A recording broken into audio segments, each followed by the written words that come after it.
Here are some pro tips for the professional who are doing chemodenervation. These are advanced tips and not necessarily make sense if you don't have a good background in chemodenervation and use of botulinum toxin injections. So be mindful of that. I'm just going to read some notes from one of the botulinum toxin workshop that we did, and I'm just making some notes of what my partner said about different indications. So these are things that were even new to me. Blepharospasm. Blepharospasm of focal dystonia, treatment of choice is botulinum toxin injection. There are no oral drugs that have shown benefit in blepharospasm treatment. However, there is no evidence-based algorithm on what treatment or injection paradigm to use with botulinum toxin injection.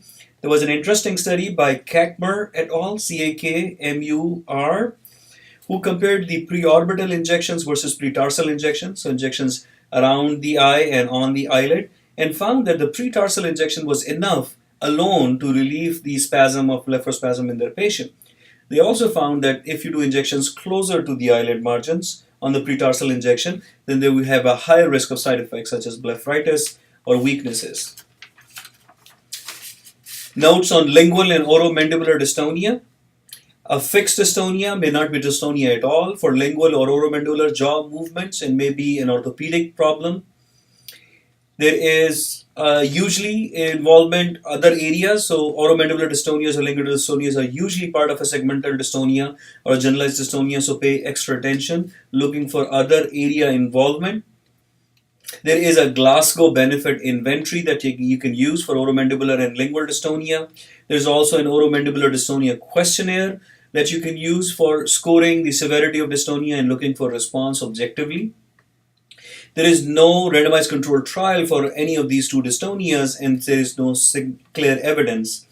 There are two class 2 papers. So one was 2010 from Lee et al., L-E-E, for bruxism, and there is one from 1987 from Jojankovic looking at the oromandibular dystonias, and it provides a level C evidence.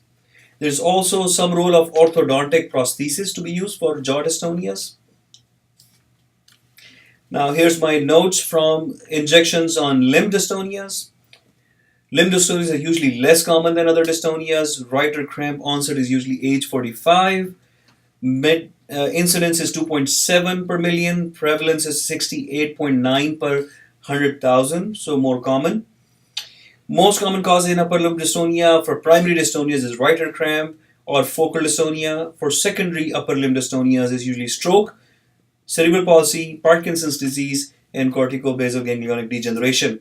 For lower limb dystonia, most common cause for primary dystonia would be DYT1 and dopamine responsive dystonia or DYT5.